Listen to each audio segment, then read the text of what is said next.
Hello, it's Andrew from partymeeple. In about a week and a half, we're hosting a modern board game event at our yacht club, and I thought it would be a good idea to do a short video explaining what modern board games are for those people who've never come across them before.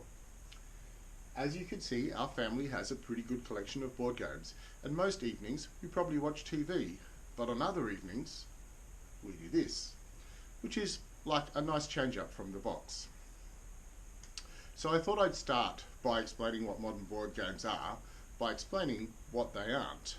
When you say, I'm a board gamer, most people think of this game.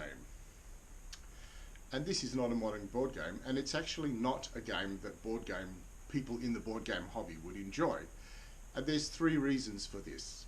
First of all, it doesn't have much in the way of meaningful decisions. On your turn, you roll the dice, move along a track, and follow an instruction. That's more like an exercise than a game. A game, by definition, implies that you have some input into the outcome of something.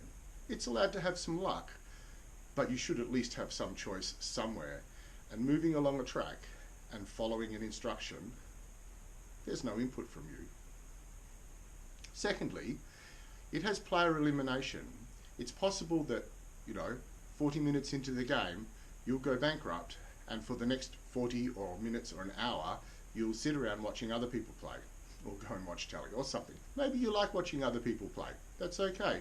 But for most people, they prefer to be in the game still. And thirdly, it outstays its welcome. A game should only last as long as it remains interesting to the players. So, like, if you get bored after 30 minutes and it's a 1 hour long game, then that's a fail. If a game only holds your interest for 20 minutes and lasts 20 minutes, then it's perfect. If a game holds your interest for 5 hours and lasts 5 hours, then that's probably okay too. How often have you binged Star Trek or Buffy for 5 hours? It's an okay thing to do if you're engaged. Time does not matter. So you can see these three things here are ways in which I think this game is not fun.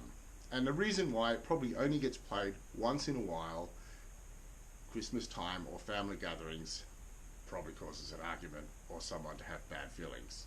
So this is not a modern board game. So what is a modern board game? Well, I thought I'd give three quick explanations of games that I recommend, or actually most gamers would recommend, as a place to start. And this is what we'll be using at our Yacht Club game night, actually. First off is Ticket to Ride. How does Ticket to Ride work? It has two simple mechanics. Basically, on your turn, you're able to draw 3 cards, and you get to see what some of these cards are, or you can take potluck off the draw deck. Or, if you don't want to do that, you can play a set of cards that match a colour on the board and put some wagons, carriages, little pieces down, and this will score you some points. The game lasts until someone's wagons have run out and everyone has one more turn, and then the person with the most points wins. There's some bonus scoring, which I'm not going to explain here, but it's pretty simple. It lasts between 60 minutes and 90 minutes, depending on how many players you've got and how much talking you're doing, so it doesn't outstay its welcome. And every turn, you feel like you're making a meaningful decision. So when someone says, what game should I get? This is a good place to start. The second game I'm going to talk about is Carcassonne. For me, Carcassonne is a classic. On Carcassonne, there's a pile of shuffled tiles in a stack, and on your turn you draw one. There's a bit of luck involved.